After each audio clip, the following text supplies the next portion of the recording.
Said more. What's the best flavor, Trey?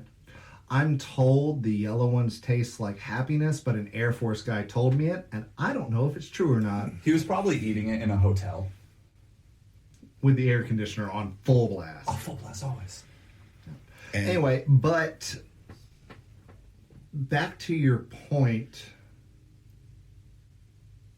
Which one? I'm like broken glass. I have a lot of points. That is the best fucking metaphor. Thank you. Good job. What the fuck were we just talking about? Intelligence over toughness, baby. Let's go. My dump stat is Constitution. No, I've seen you drink. Which actually reminds me, Chloe and I did a D&D like art piece collab. You Are Not Your Dump Stat, and it's a D20 with an 8 on it. Ooh, Nice. I'm gonna be posting it once we finish it. That's on point.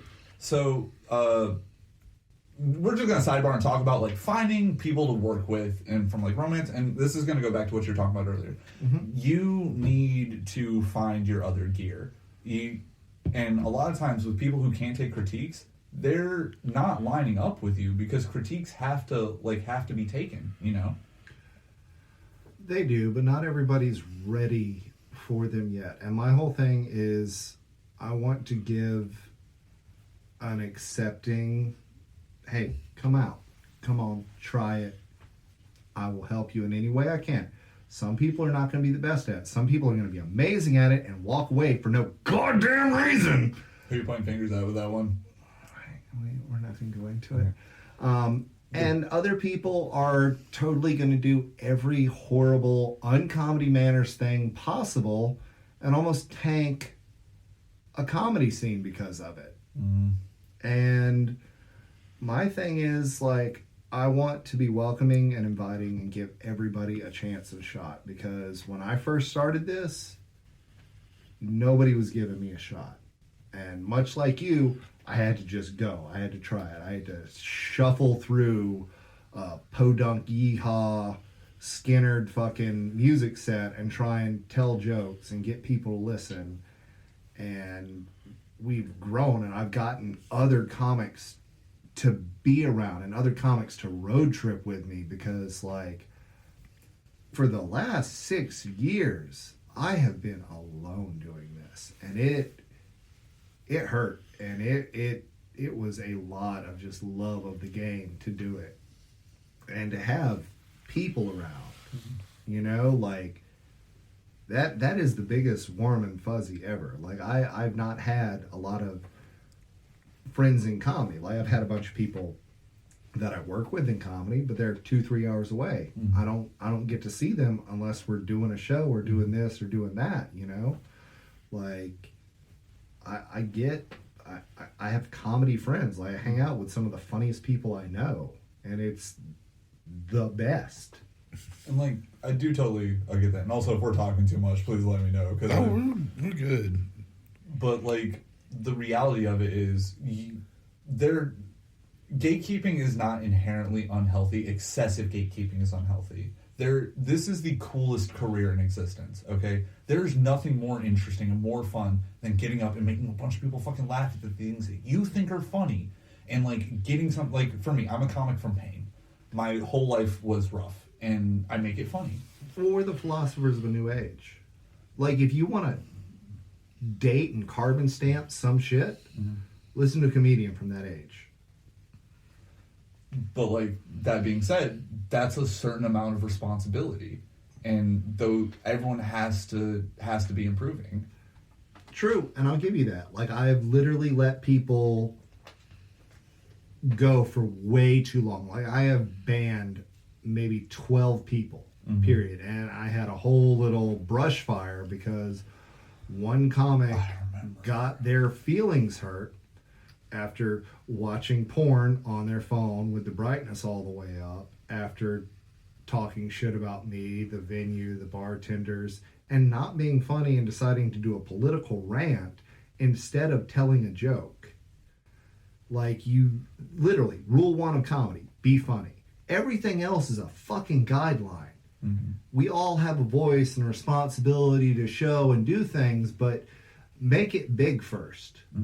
Like, we're here to make people laugh. We're here to give people that 1, 3, 5 seconds, if you're good, escape. Because if you are laughing, really laughing, I'm talking about tears coming out, slapping your leg, bent over, you may fart, you may shit, laugh. You ain't worried about nothing else. And that is what we give to people. And they take that and they butcher that shit, telling it to their friends and put our name on it. Instead of just showing them a fucking clip. Now, see, my favorite version is when they take me aside and go, hey, I have a joke for your set. And it's like, shut the fuck up. Because if I tell your joke of my set, you're going to be mad I stole your joke. Like, that's a compliment. I don't use them, but that is somebody being like, you're the funniest thing I've ever heard. I want to tell you the funniest thing I have to make you better. And usually it's somebody giving a McDonald's Happy Meal 2 handfuls of shit. But, like, they mean well. You know, that is the child's mud pie at the barbecue. yeah, no, for sure. They definitely mean well. But so did George and Of Mice and Men, and the rabbit still died, you know? And intention isn't everything. It's not, but, you know. I mean, there's sometimes results. Like, what is one of the most classic sayings? The road to hell is paved with good intentions. Yeah. And I hate to say it, but, like, I hear you as someone who wants to, like, cherish these people. But, like, you gotta, you don't gotta do shit, actually. Let me back up. From my point of view, something I feel like has to be remembered is the reason we had to pay these dues, you know, and the reason we had to fuck up, because I've also been doing comedy for like 9 years. I was also by myself. I didn't feel comfortable to like, hey, Joe, because I fucked up, you know? And I had to feel like earn my way back up there. I was doing like stuff on Instagram. I was doing just trying to push something to be like, maybe fix it. Because you have to step in the potholes to know where the pothole is. Yeah, and that's the whole point of this podcast. We've made the mistakes. Let us tell you about them so you don't step into the dog shit before walking on the shag carpet.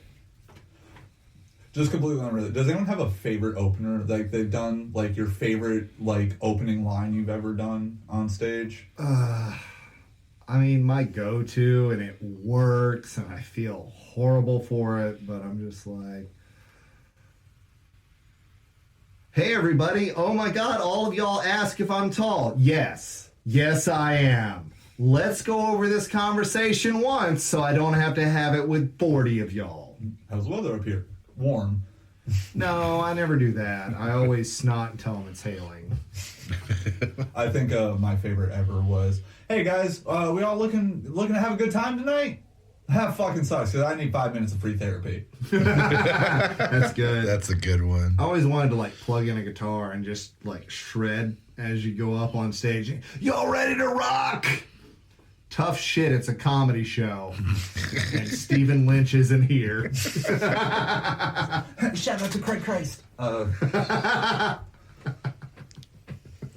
I mean, I feel like, you know, Stephen Lynch stuff, that goes back to my whole evolution of comedy thing. There's a bunch of stuff Stephen Lynch used to do that would not fucking play well now. Oh, Eddie Murphy's whole set. Mm-hmm.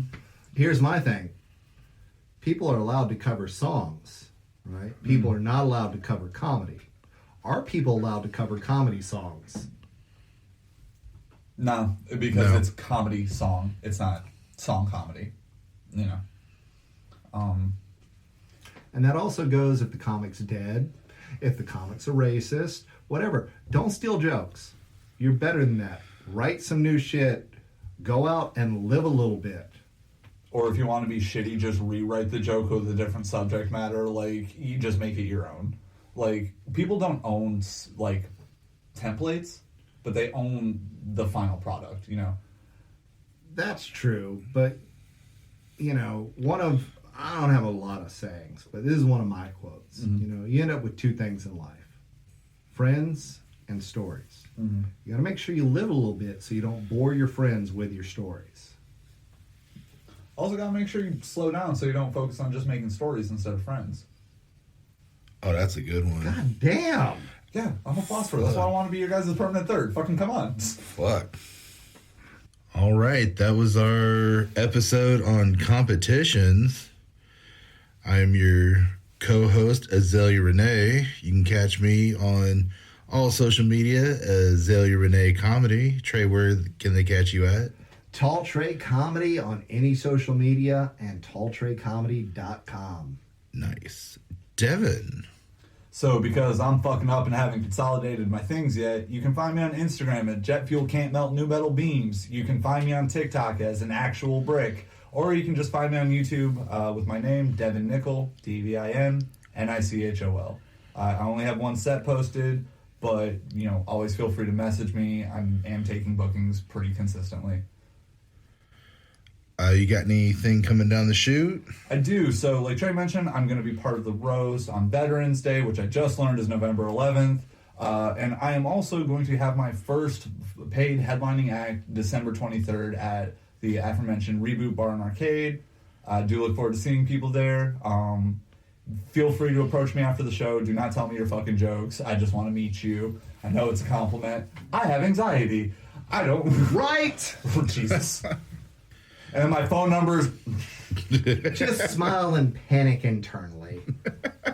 Now, see, I'll just say more words until they can't realize that I'm doing it. All right, y'all. Well, until next time, be good. And above all, remember to Mind your manners.